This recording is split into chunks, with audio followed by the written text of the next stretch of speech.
మిత్రులారా, అస్సలాము అలైకుం. దైవశాంతి మనందరిపై కూడా పెరిగేదాకా మనము మీతో 2 నిమిషాల కార్యక్రమంలో ఉన్నాము.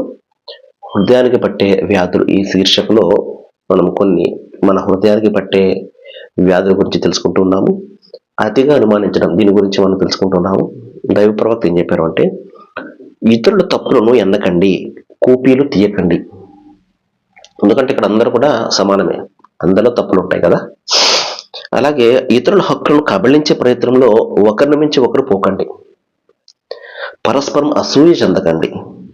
ద్వేషం ఎడముఖం పెడముఖం మీరు పెట్టుకోకండి అని చెప్పేసి ప్రవక్త సల్లల్లాహు వారు ఒక ఇరువురు సోదరుల మధ్య లేకపోతే ఇరువురు మనుషుల మధ్య ఎలాంటి సంబంధం ఉండాలో ఇక్కడ మనకు తెలియపరుస్తున్నారు. ఆశలరా, ఈ ప్రపంచం ఇక్కడ కొద్దిపాటి జీవితం మనకు లభిస్తుంది. ఇలాంటిదంటే ప్రయాణం చేస్తూ కాసేపు సేద తీరి తిరిగి మనం ప్రయాణం కొనసాగిస్తాం కదా. అలాంటి సేద తీరే చోటే ఇది. శాశ్వతంగా ఎవరు కూడా ఉండరు. కాబట్టి దీన్ని మనం దృష్టిలో పెట్టుకుని ఉన్న రోజులు కూడా మన వలన ఇతరులకు ఏదైనా లాభం కలిగితే, మన వలన ఇతరులు ఏదైనా కొంచెం బాగుపడితే, ప్రయోజనం పొందితే అది మనకు సంతోషం. ఆ విధంగా ఉండాలి.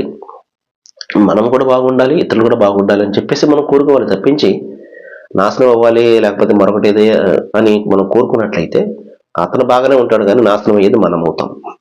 ఆశలరా, ఇంకా ఏం చెప్పారంటే ఖురాన్లో గూఢచార్యాన్ని గురించి చెప్తున్నాడు. లా తజస్సుస్ అంటే గూఢచార్యం అంటే అతని యొక్క సీక్రెట్లు ఏవైతే ఉన్నాయో దాన్ని బయటికి లాగడం. ఈ రోజున సీసీ కెమెరాలు, సీక్రెట్ కెమెరాలు పెట్టి అతనిలో ఏవైతే లోపాలు ఉన్నాయో దాని నుండి దాన్ని రికార్డు చేసి అతన్ని బ్లాక్మెయిల్ చేయడము ఈ మనం చూస్తున్నాము. అలాగే స్టింగ్ ఆపరేషన్స్ కొన్ని ఉంటాయి, జర్నలిస్టులు చేస్తూ ఉంటారు. ఇదేంటంటే అతనిలో నిజాన్ని బయటకు తీయడం కోసం ఒక స్థాయి వరకు, ఒక హద్దు వరకు అది చేయొచ్చేమో.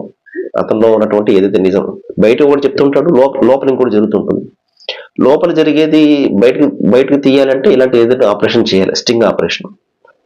సరే, దానికి ఎగ్జామ్షన్ ఉండొచ్చేమో కానీ అనవసరంగా అతను లోపాలు ఎత్తడానికి ప్రయత్నం చేయడము, కూపిలు లాగడము, దానికి సంబంధించి ఇక్కడ దైవం ఏం చెప్తున్నాడు అంటే, లా తజస్ససు, మీరు గూఢచర్యం చేయకండి ఎవరి వద్ద కూడా, ఎవరి గురించి కూడా చెప్పడం జరిగింది. ప్రవక్త ఏం చెప్పారు అంటే, నా సహచరులు ఎవరు కూడా మరొకరి గురించి నాతో ఏమి చెడు చెప్పకండి.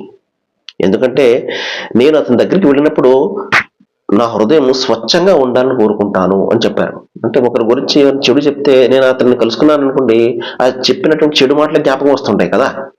అలాగా దైవ ప్రవక్త ఏం చెప్పారు, నా వద్ద ఎవరి గురించి చెడు చెప్పకండి అని చెప్పేసి ప్రవక్త ఇక్కడ చెప్పడం జరిగింది అనమాట. సర్వేజన సుఖినో భవంతు.